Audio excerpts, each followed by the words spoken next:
savez, avec le passage des générations, les valeurs ont changé. Hein. Et là, je parle de manière générique, parce que, bon, c'est pas tout le monde qui sont comme ça, mais plein de choses qui ont changé. Et j'en nomme une. C'est une des valeurs qui prévalait dans la génération de mes grands-parents, donc avant les baby boomers. C'était le travail. Travailler dur, tu gagnes ton argent pour bien faire vivre ta famille et pour l'avenir de tes enfants. Avec la génération des baby boomers, eux aussi, ils ont connu le travail dur et acharné, mais avec un petit changement tranquillement qui s'opérait. Et ce petit changement-là, c'était devenu le plan de retraite. Pour ceux qui se souviennent, là, Liberté 55. Les plus jeunes, peut-être, c'est quoi ça? Mais pour les plus vieux, Liberté 55, c'est tellement promotionné. Le dicton des baby boomers, encore une fois, de façon générale, c'est « j'ai travaillé dur toute ma vie, maintenant, je veux faire ce que je veux, je le mérite bien. » Et pour les générations qui ont suivi, la valeur de la performance est quand même restée, mais la pente dans laquelle on a commencé à glisser s'est juste intensifiée dans l'égocentrisme. Et dans ce que je pourrais dire aussi, c'est comme je le sens. Aujourd'hui, je n'ai pas envie de travailler, donc je n'y vais pas. Donc, le travail n'est plus autant valorisé, on ne veut plus faire d'efforts, on va avoir tout cuit dans le bec, parce que dès notre tendre enfance, on nous dit « Tu es tellement extraordinaire, puis tu es le meilleur. » Alors, les enfants grandissent avec ça, ils veulent tout cuit dans le bec, ils veulent graver les échelons, mais sans à commencer en bas de l'échelle. Ils veulent déjà être au top en partant.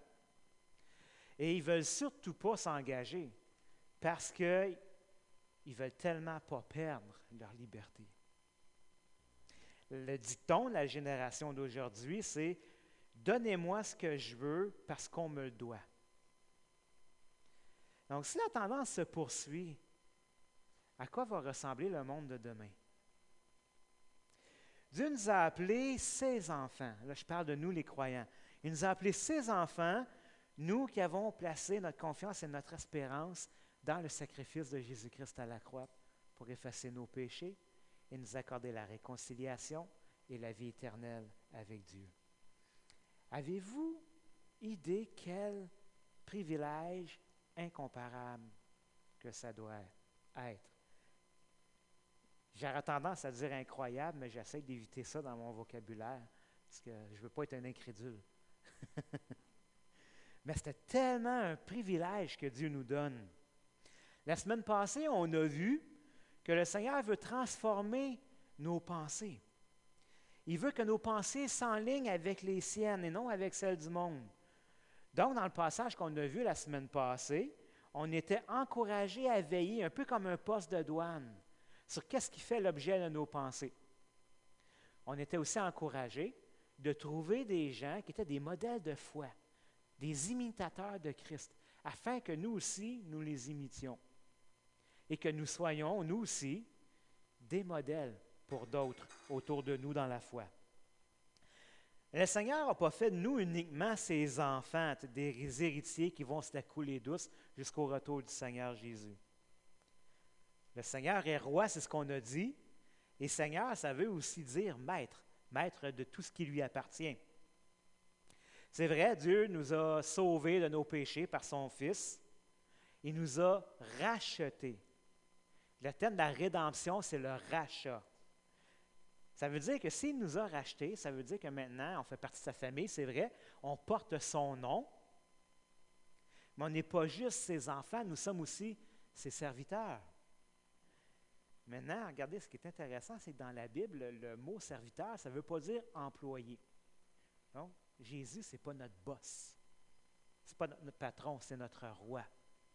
Dans la Bible, le mot serviteur veut dire esclave, dans le sens que maintenant, nous appartenons à Jésus parce qu'il s'est acquis le droit de faire ce qu'il veut avec nous, puisqu'il nous a rachetés de notre vaine manière de vivre. Vous savez, dans le monde, bien souvent, les employés ont un syndicat. S'ils ont un problème avec le boss, ils vont voir le syndicat. Tout ça. Ils peuvent même revendiquer leurs droits, faire des grèves, puis tout ça. Avec le Seigneur, ça ne marche pas comme ça. Un esclave n'a aucun droit. Mais la bonne nouvelle, c'est que Jésus est un bon maître qui aime ses serviteurs et qui en prend soin. Vous ne connaîtrez jamais un maître comme ça, nulle part dans le monde. On peut avoir des bons employeurs, mais on n'aura jamais un bon maître comme Jésus. Et le fait qu'on est des serviteurs de Christ, ça implique aussi que maintenant, on ne vit pas notre vie pour nous-mêmes, mais on vit notre vie comme le Seigneur, lui, l'entend. Et c'est d'ailleurs ce que Paul il dit dans Galates, chapitre 2, verset 20, quand il dit « Je suis crucifié avec Christ, donc je suis mort. » Un mort, ça n'a plus de droit de rien. Là. Je suis crucifié avec Christ et ce n'est plus moi qui vis. Ah, je suis mort, mais je suis vivant. Ce n'est plus moi qui vis, c'est Christ qui vit en moi. Ma vie présente dans la chair, donc ma vie aujourd'hui, je la vis dans la foi au Fils de Dieu qui m'a aimé et qui s'est livré lui-même pour moi. Ça, c'est à quel point notre Maître nous aime. Et non seulement le Seigneur nous appelle à veiller sur nos pensées et à être un modèle pour les autres et à prendre modèle sur des gens qui sont fidèles, il nous appelle aussi à le servir fidèlement avec une disposition de cœur qui est particulière. Et c'est ça qu'on va regarder ce matin. Ce matin, on va observer une bonne disposition de cœur pour être des bons serviteurs de Jésus-Christ et à travers 3 images que Paul va nous donner dans le texte de sa 2e lettre à Timothée ce matin. Alors, vous pouvez tourner avec moi dans 2 Timothée 2, versets 3 et 4. La première image, c'est une image du dévouement du soldat. 2 Timothée, chapitre 2, versets 3 et 4.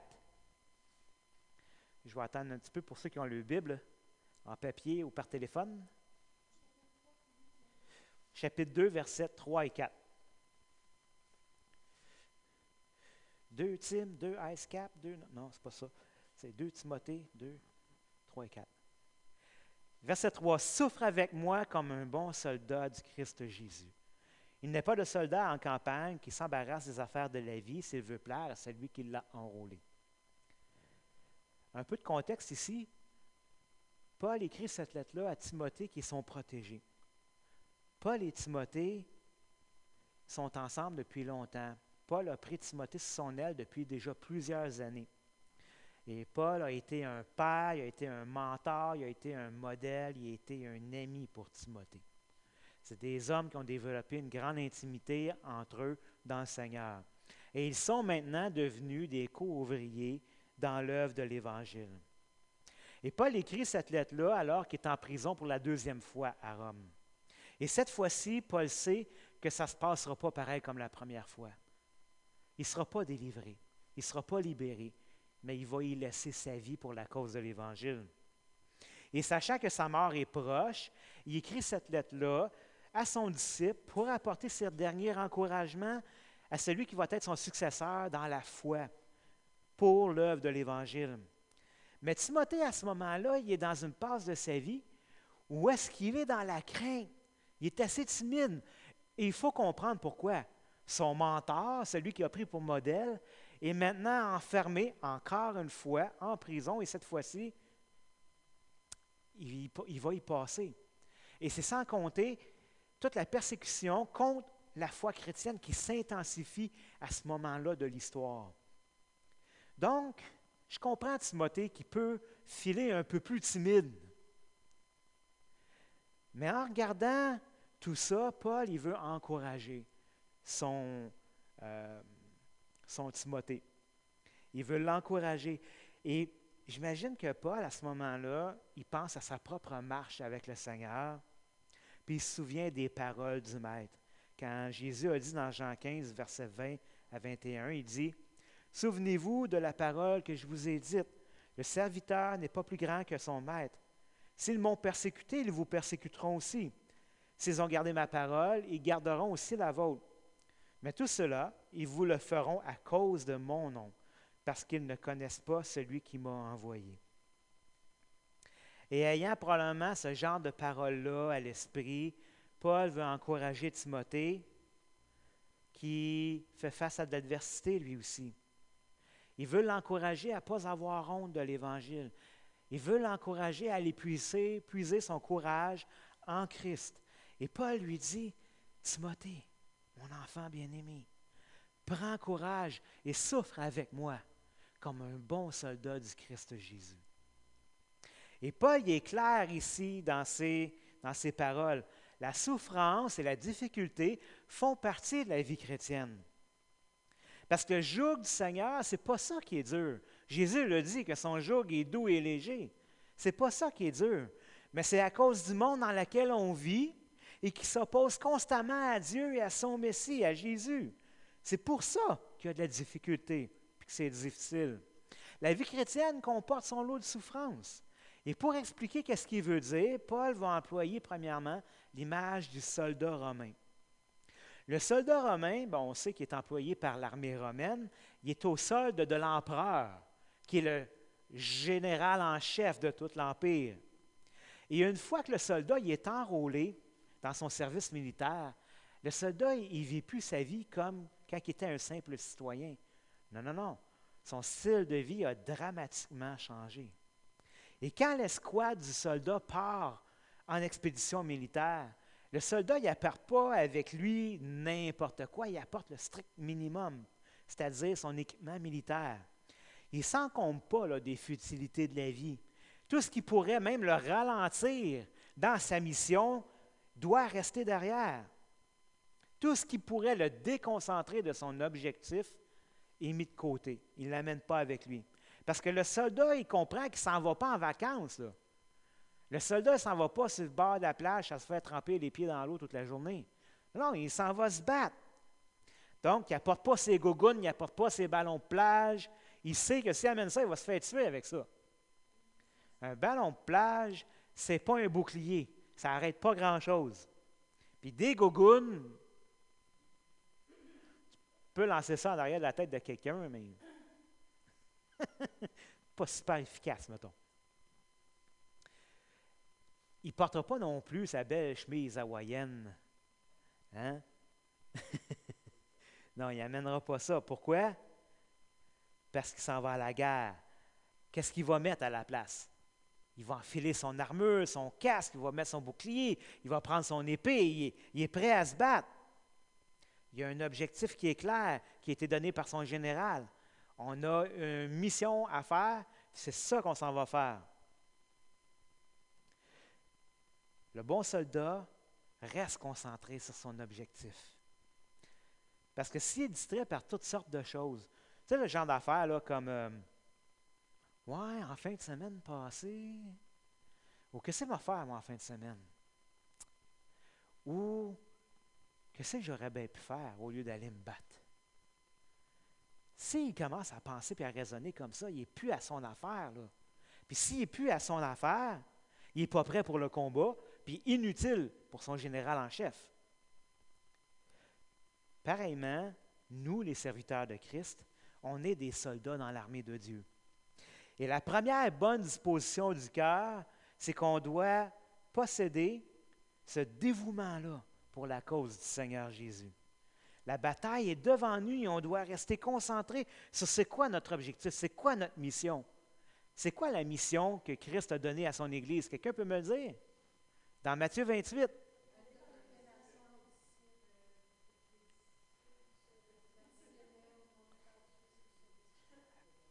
OK, on a peut-être, vous êtes mieux d'aller vous inscrire dans le choral à Zabdi, là, avoir un peu de pratique, là.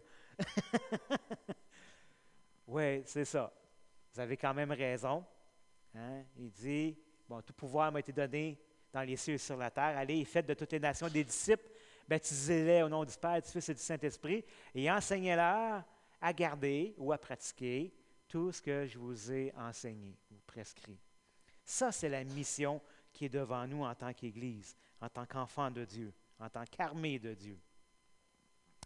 Et on n'a pas le temps de niaiser avec les pacotilles de la vie. On n'a pas le temps de perdre notre temps par des distractions que la vie veut nous donner, puis il y en a, et il y en a, et il y en a. Si on veut plaire à celui qui nous a enrôlés dans son armée, on est mieux d'être à notre affaire. Maintenant, comprenez-moi bien, je ne suis pas en train de dire là, qu'on n'a pas le droit de se distraire ou de se reposer. Même un soldat qui est au front, il y a des temps pareils de repos, puis changer les idées. Toutefois, même dans ces temps de repos-là, il est conscient qu'il est au front et que la bataille est tout proche. Si jamais l'ennemi fait une percée, il est prêt pareil. Nous aussi, vivons comme des bons soldats de Jésus-Christ. Restons concentrés et perdons jamais de vue la raison pour laquelle on fait partie de cette armée. Frères et sœurs, pareil comme notre frère Alain nous a partagé tantôt, le Seigneur, il lui a montré, « Hey, scoute toujours, sois prêt. Hein? Faut que tu aies tes affaires si tu veux témoigner. » Ça, il a montré ça à notre frère. Ça ne veut pas dire que c'est la leçon qu'il veut nous montrer à nous, mais je veux dire, notre objectif est clair. Soyons prêts pour atteindre l'objectif. Un bon soldat s'entraîne régulièrement. Il est à l'écoute de son supérieur, puis il obéit aussi à son général. Le bon soldat est discipliné, il est dévoué à la cause. Il sait pourquoi il s'en va se battre. C'est la disposition de cœur que le Seigneur désire que nous adoptions tous. Ce n'est pas toujours facile, la vie chrétienne, il ne faut pas se le cacher. Soyons prêts à souffrir pour l'Évangile, comme de bons soldats du Christ Jésus. Ça, c'est la première image de Paul. Maintenant, la deuxième image, la discipline de l'athlète. Ouais. 2 Timothée 2,5. Et l'athlète n'est pas couronné s'il n'a combattu suivant les règles. Et là, j'ai fait exprès pour aller chercher ça. Par ceux qui ont lu Astérix aux Jeux olympiques, il y a toute une histoire de potions magiques là-dedans. Donc, ils ne combattent pas selon les règles. Puis finalement, par un tour de ruse, Astérix, il est le dernier qui arrive, il est le dernier qui remporte l'épreuve parce que c'est le seul finalement qui n'a pas pris de potion magique. Il a combattu, il a gagné parce qu'il a combattu selon les règles de la course. Fait que la deuxième image que Paul emploie pour démontrer la bonne disposition du cœur du serviteur du Seigneur, c'est celle de l'athlète. L'athlète va s'entraîner rigoureusement pendant des mois. La règle était que l'athlète devait s'entraîner minimum pendant 10 mois pour pouvoir, comment tu appelles ça? Mais concourir juste pour les qualifications, pour voir s'il se qualifiait ou pas. Les quoi? Les préqualifications, je ne sais pas, ouais, quelque chose comme ça. Enfin bref, il devait travailler fort, s'entraîner dur, juste pour avoir une chance d'être sélectionné pour aller aux Jeux olympiques. À l'époque de Paul. Oui, c'est ça, à l'époque de Paul. Et peu importe la discipline dans laquelle il allait concourir, il avait besoin de s'entraîner pour être au meilleur de sa forme, pour avoir une chance de remporter la couronne d'or. Aujourd'hui, ils ont remplacé ça par une médaille. Il me semble qu'on est perdant au change, mais couronne d'or, il me semble que c'est bien. Mais bon. Et comme le soldat, l'athlète, lui aussi, il avait un objectif qui était clair, la couronne d'or. Il travaille dur afin de pouvoir y parvenir. Ça va lui demander de l'endurance, de la discipline et de la persévérance. Pensez un peu, tout le monde, je pense ici, connaît Rocky.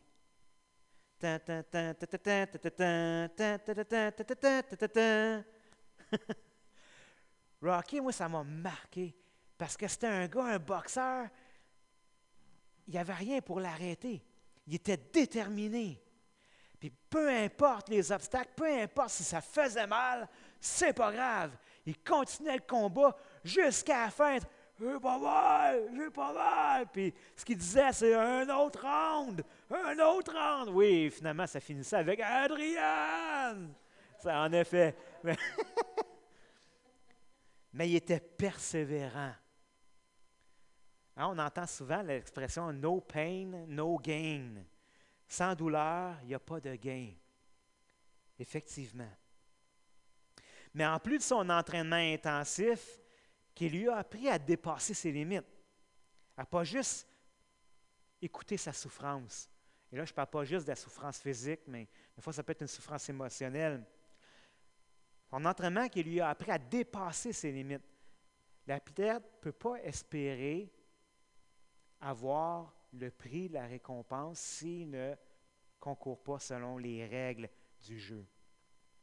Donc, même s'il est le plus vite, même s'il arrive à la ligne d'arrivée en premier, s'il n'a pas concouru selon les règles, il est disqualifié et il ne remporte rien.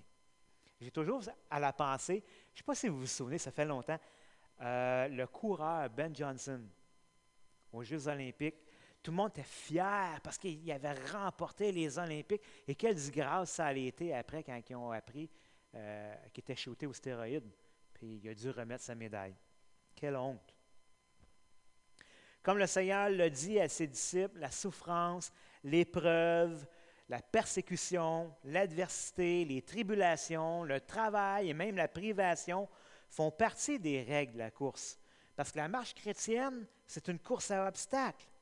Et cette compétition demande aux serviteurs de Dieu de la discipline, de la maîtrise de soi, de l'endurance, puis aussi avoir un peu de coinsure. Pensez à une course à obstacles. Tu sais, quand il court, il faut qu'il saute par-dessus des clôtures. L'objectif, c'est de sauter par-dessus les clôtures, non de contourner les clôtures ou de passer en dessous. Si tu fais ça, même si tu arrives en premier, tu es disqualifié. Nous, frères et sœurs, on est les athlètes du Seigneur. La vie est une course à obstacles. Le monde est le stade dans lequel nous concourons. Et les saints qui nous ont précédés dans la gloire sont dans les gradins et ils nous encouragent, comme dans Hébreux 11. Alors, travaillons dur pour obtenir la couronne de gloire, la couronne de la victoire. Courons selon les règles que le Seigneur a établies et qu'il a fixées afin de ne pas être disqualifiés. Maintenant, dernière image que Paul emploie pour ravigoter un peu là, son serviteur. Pas son serviteur, mais son disciple. Le travail du cultivateur. Verset 6. Le laboureur qui peine doit être le premier à recueillir le fruit de son labeur. Pour démontrer la bonne disposition du cœur, Paul emploie ici cette troisième image-là, celle du cultivateur. On sait tous qu'un cultivateur, ça travaille les champs. Il laboure, il sème, il prépare, il entretient ses champs dans le but de récolter le fruit à la fin de la saison. Mais ici, la particularité que Paul donne à ce travailleur-là, à ce laboureur-là, c'est son travail, la qualité de son travail. Il dit qu'il peine à son travail. Peiner, ça veut dire quoi? Ça veut dire travailler dur. Il a transpiré, le monsieur. Il a travaillé dur. Ce n'est pas un cultivateur qui se l'est coulé douce tout l'été. Au contraire, il a travaillé d'arrache-pied à la sueur de son front. Il a fait couler de l'huile de coude. Et ce cultivateur-là a trimé dur, et Paul dit que logiquement, c'est lui qui devrait récolter le fruit en premier de son labeur. L'idée, encore une fois, ici, c'est que la vie chrétienne, même si elle est remplie de joie et de paix et de grâce et de bonheur, oui, Dieu a promis ces choses-là, mais il a dit aussi que ça viendrait avec des difficultés. La vie chrétienne comporte des difficultés. Si tu veux être proche du Seigneur, ça n'arrivera pas tout seul. Tu dois non seulement le vouloir, mais il faut aussi que toi, tu fasses ta part. Si tu veux être proche du Seigneur. Lis les Écritures. Ah, ouais, mais c'est flat, puis j'ai pas le goût. Ça me tente d'écouter Netflix. Écoute Netflix si tu veux, mais attends-toi pas, par exemple, d'avoir des révélations de Dieu. Lis les Écritures, médite-les, réfléchis sur la parole de Dieu et mets-les en pratique. La Bible est claire là-dessus. Tu peux la lire tant que tu veux, mais si tu ne l'appliques pas dans ta vie, ça ne te sert pas à grand-chose. Fait que tu dois semer et labourer le champ de ton cœur avec la parole de Dieu si tu veux espérer produire du fruit pour Dieu. Si tu veux être connecté à Dieu, avoir une relation avec lui, ça non plus, ça ne se fait pas tout seul. Il faut que tu aies des temps de prière avec le Seigneur. Puis même ça n'arrive pas par hasard. Il faut que tu aies des cédules. Parce que la chair est faible. De nature, là, on ne veut pas, ça ne nous tente pas. Il faut que tu cédules des temps dans ta semaine pour être avec le Seigneur dans la prière. Tu veux grandir en maturité dans ta vie chrétienne? Tu veux être libéré de certains péchés qui traînent dans ta vie? Oui, Dieu va le faire. Parce qu'il a dit qu'il le ferait. Mais pas avant que tu sois prêt à y mettre du tien. Donc, c'est à toi, premièrement, à éviter de te mettre dans des situations qui risquent de te faire glisser dans le péché. Recherche plutôt la compagnie de ceux qui sont proches du Seigneur et qui t'inspirent à rechercher la sainteté, à t'approcher de Dieu et à le servir. Peut-être que tu demandes à Dieu qu'il envoie des nouveaux convertis dans l'Église, mais est-ce que tu es disponible? Est-ce que tu es prêt pour qu'il t'utilise, toi, pour annoncer le salut aux gens que tu côtoies? Est-ce que c'est gênant de partager l'Évangile avec des non-croyants? Oui, parfois. Est-ce que ça te sort de ta zone de confort? Totalement, absolument. Est-ce que c'est tout le monde qui va se convertir? Ben non. Est-ce que ça en vaut la peine? Absolument. Autant pour toi que pour ceux à qui tu partages l'Évangile. Donc, si tu veux voir des résultats dans ta vie et des résultats dans la vie des gens autour de toi, il n'y a pas 36 solutions. Il faut que tu te retrousses les manches puis que tu te mettes au travail pour le Seigneur. Attends-toi de respirer. Attends-toi d'en faire couler de l'huile de coude. Mais est-ce que ça vaut la peine? En bon québécois, on dirait « mais-en ». Mais-en. Alors, es-tu prêt? Es-tu prêt? En conclusion, verset 7, Paul il termine ça, après avoir dit toutes ces choses-là, il dit à son co-ouvrier, « Comprends ce que je dis, car le Seigneur te donnera l'intelligence en tout. » Dieu va te faire comprendre ce que je suis en train de dire, Timothée.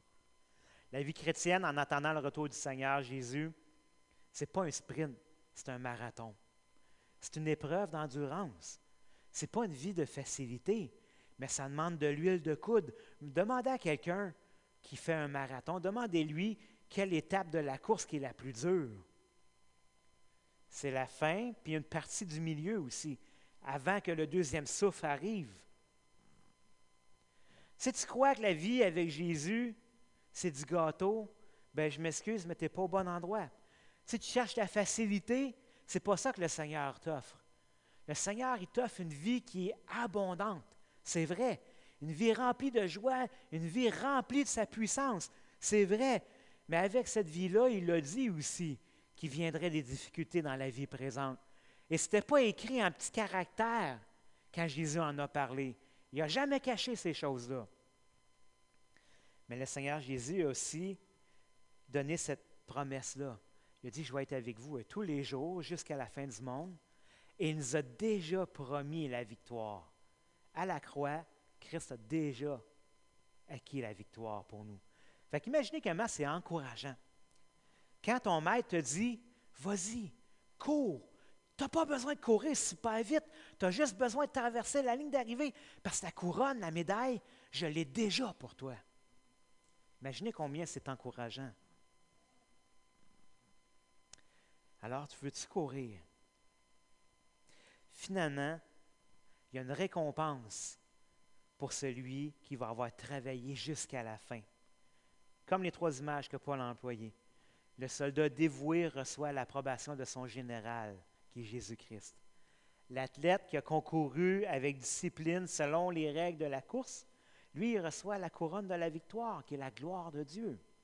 Et le cultivateur qui travaille diligemment reçoit les fruits de la première récolte. Il est aux premières loges pour voir l'action puissante du Saint-Esprit dans sa vie puis celle des autres. Il voit Dieu à l'œuvre. Et ça, c'est génial. Quand tu vois Dieu à l'œuvre, tu es fier d'en faire partie. Donc, frères et sœurs, veillons sur ce qu'on laisse entrer dans nos pensées. Cherchons des hommes et des femmes de Dieu qui nous inspirent à les imiter, à suivre Jésus. Soyons nous-mêmes des modèles pour les gens autour de nous, des modèles de foi. Et travaillons à notre sanctification et à la progression du royaume de Dieu, dans le cœur des gens autour de nous et dans les nôtres aussi. Travaillons de tout notre cœur, fidèlement et avec patience et avec endurance. N'ayons pas peur de faire couler de l'huile de coude. Et demandons constamment l'aide du Saint-Esprit dans toutes ces choses, parce qu'on est dépendant de lui. Si on veut voir quelconque transformation, on a besoin de sa puissance. Alors à Dieu le Père, et à Jésus-Christ toute la gloire qui lui est due. C'est lui le roi. Amen. Amen. Alors prions. Oui, Seigneur Jésus, on te remercie pour ta parole, Seigneur, qui nous encourage. Seigneur, tellement facile, c'est tellement facile, moi le premier, de glisser et d'oublier qu'on est sur le champ de bataille, qu'on est dans une course, qu'on est en train de travailler dans tes champs. Seigneur, on a besoin de ta parole pour se rappeler ces vérités. Seigneur, nous voulons être fidèles. Seigneur, c'est l'espérance de chacun d'entre nous qu'au jour de ton retour, tu vas nous dire à chacun personnellement, bon et fidèle serviteur. Tu as été fidèle en peu de choses, je vais t'en confier des plus grandes. Viens et entre dans la joie de ton maître. Seigneur, c'est c'est ce qui fait le désir, l'espérance de notre cœur quand tu vas revenir. Alors, on a besoin de toi pour ça. Parce que par nous-mêmes, Seigneur, on n'y arrivera pas, on n'a pas la force. Mais par ton esprit, Jésus, par ton esprit, il n'y a rien d'impossible. Tout est possible à celui qui croit, tout est possible à Dieu. Amen.